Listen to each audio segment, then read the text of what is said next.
ಕಳಿಸಿರುವನು. ಈ ಪತ್ರದಲ್ಲಿ ಏನಿರುವುದೆಂಬುದು ನಿನಗೇನಾದರೂ ಗೊತ್ತಿರುವುದು? ಹಾಗಾದರೆ ಸಾರಿದು ನಿಲ್ಲಕ್ಕೆ.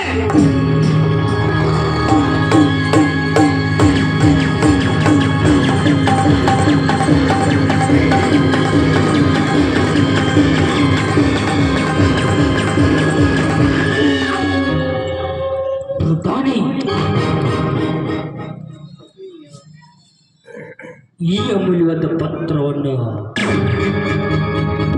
ಆ ಸುತ್ತಿನ ರಾಜ ಕೊಟ್ಟು ಕಳಿಸಿರುವನು ಎಂದರೆ ಯಾವುದು ರಾಜರೇ? ಅವನಿಗೊಂದು ರಾಮರಾಯ ಕೊಟ್ಟು ಕಳಿಸಿರುವನು ಈ ಅಮೂಲ್ಯವಾದ ಪತ್ರವನ್ನು. ಹೌದು ರಾಜರೇ, ಅದರಲ್ಲಿ ಏನು ಬರಲು ಕಳಿಸಿರುವನು ಆ ರಾಜ? ದಾನಿ ನಮಗೆ ಬಹು ಸಂತೋಷದ ವಿಷಯನ್ನು ಇದರಲ್ಲಿ ಬರೆದಿದ್ದಾನೆ. ಹೌದ್ರಾ? ಅದ್ರಾಗ ಏನು ಸಂತೋಷದ ಸುದ್ದಿ ಕಳಿಸ್ಯಾಡ್ರಪ್ಪ?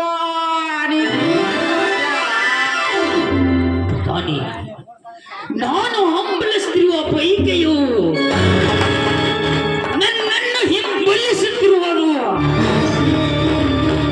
ನಾನು ಬರುತ್ತಿರುವುದು ಯಪ್ಪ ರಾಜರ ತಾನಾಯ ಬರುತ್ತಂದ್ರೆ ನಾವೇ ಆಸ ಬಿಡುವುದ್ರಿ ಅಪ್ಪ. ನನ್ನ ಒಡನೆ ಎತ್ತನ್ನು ಆಡಲು ಅವನು ಆಸೆಯಂತೆ ರಾಜರ ನಮ್ಮ ಜೋಡಿ ಆ ರಾಜ ಬಿದ್ದು ಆಡಬೇಕಂದ್ರೆ ಹೌದು ಪ್ರಧಾನಿ. ನಾನು ಅಹಂಕಾರ ಬತ್ತಂದ್ರ ಹಿಂಗ ನೋಡ್ರಿ, ಯಾವ ದೇವಿ ಅವನ ಮನೆಯಾಗ ಬಂದ ಹೊಕ್ಕಾಳು ಅದನ್ನ ಹಿಡ್ಕೊಂಡ ಅವನ ಮೈಯಾಗ ಸ್ವಸ್ಥ ಬಾಳ ಬಂದ ಕಾಣಿಸಕ್ ನೋಡ್ರಿ. ಒಂದು ವಿಷಯ ಗೊತ್ತಾ? ಅದೇನ್ರಿ ಅಪ್ಪರ ಅಂತ ವಿಷಯ? 21 ಲಕ್ಷ, ಪಿಂಡಜ 21 ಲಕ್ಷ, ಜಲಜ 21 ಲಕ್ಷ, ಒಂದು ಬೀಜ 21 ಲಕ್ಷ, 84 ಲಕ್ಷ ಜೀವರಾಶಿಯನ್ನು ತೆರಿಗೆ ಈ ಜಲಮಕ್ಕ ಬಂದ ಬಳಿಕ ಅಷ್ಟೊಂದು ಅರಿವಿಲ್ಲವೇ ಮೂರ್ಖರು ಜನಕ್ಕೆ? ಯೋನಿ ಎಲ್ಲ ತಿರುಗಿ ಈ ಕರಿ ತಲಿ ಮಾನವ ಅರಿವಿನ ಜನ್ಮಕ್ಕೆ ಬಂದ ಬಳಕ ಅರು ಹೆರದ ನಡಿಬೇಕಲ್ರಿ ಅಪ್ಪರ. ಅರು ಎಂಬ ಮಾರ್ಗವನ್ನು ತಪ್ಪಿ ನಡೆದವರಿಗೆ ಯಾವ ಶಿಕ್ಷೆ?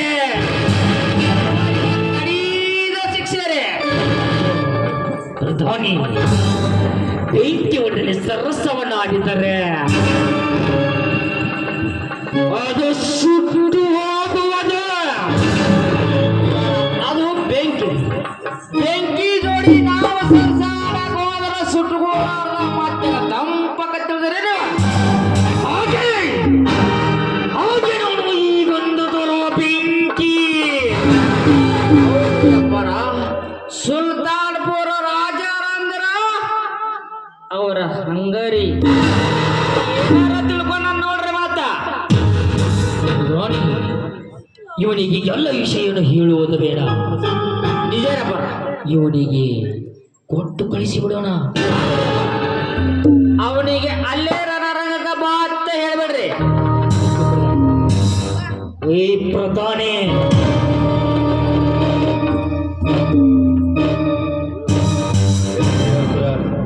ತೆಗೆದುಕೋ ಅಮೀರಾದ ಪತ್ರವನ್ನು, ಹೋಗಿ ತಿಳಿಸು ನಿಮ್ಮ ರಾಜನಿಗೆ. ಗೋಲುಕೊಂಡದ ಕುಟುಂಬ ಸೇರು ಎತ್ತು ನಾಡಲು ಸಿದ್ಧರಾಗಿದ್ದಾರೆ ಎಂದು. ಆಯ್ತ್ರಿ, ಹೋಗಿ ಬರ್ತೀವ್ರಿ. ಹೋಗಿ ಬಾ ಪ್ರಧಾನಿ, ಹೋಗಿ ಬಾ.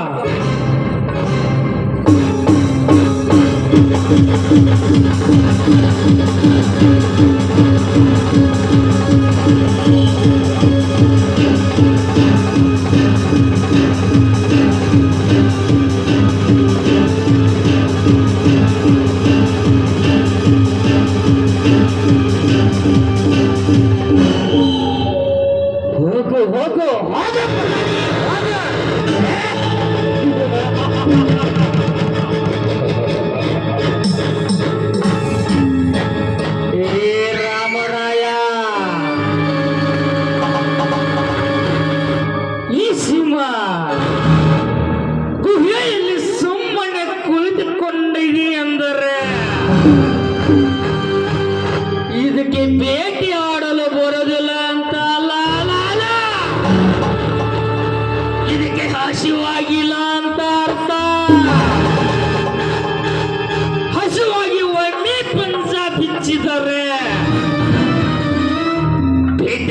ಯಾವುದೇ ಜಗಕ್ಕೆ ಮುರಿಕೊಂಡು ಪಾದದಾಡಿ ಬೀಳಲೇಬೇಕು.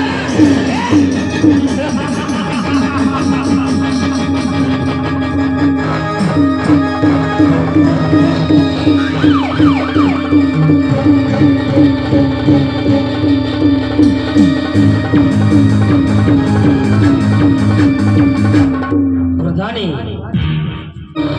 ಹೇಳ್ರಿಯಪ್ಪ, ರೊಕ್ಕ ಸತ್ತಂಗಡಿಗೆ ಹೋಗುವ ವ್ಯವಸ್ಥೆಯನ್ನು ನಮ್ಮ ಎಲ್ಲ ಸೈನ್ಯನ ಎಲ್ಲ ಚಿತ್ತ ಬಳಸ ನಡ್ರಿ ಅಪ್ಪರ.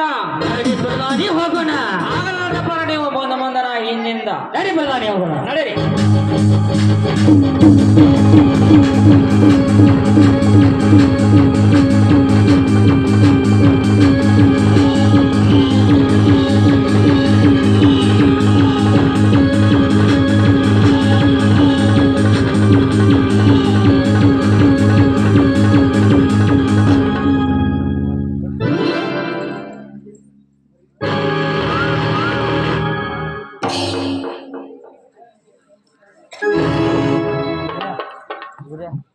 ಅಶೋಕಣ್ಣ ಮಗಳು ಕೂಡ ಇವರು ಹೋಟೆಲ್ ಮಾಲೀಕರು. ಈ ಕಂಪ್ನಿ ಸ್ವಾರ್ಥವಾಗಿ 101 ರೂಪಾಯಿ ಕೊಟ್ಟಿದ್ದಾರೆ. ಅವರಿಗೆ ಆ ಗತ್ತರಿಗೆ ಭಾಗ್ಯವಂತಿ ಹಾಗೂ ಆ ಜಯ ಹನುಮಾನ ಅಷ್ಟೇ ಐಶ್ವರ್ಯವನ್ನು ಕೊಟ್ಟು ಕಾಪಾಡಲೆಂದು ಆ ದೇವರಲ್ಲಿ ಬೇಡಿಕಿರುವುದು.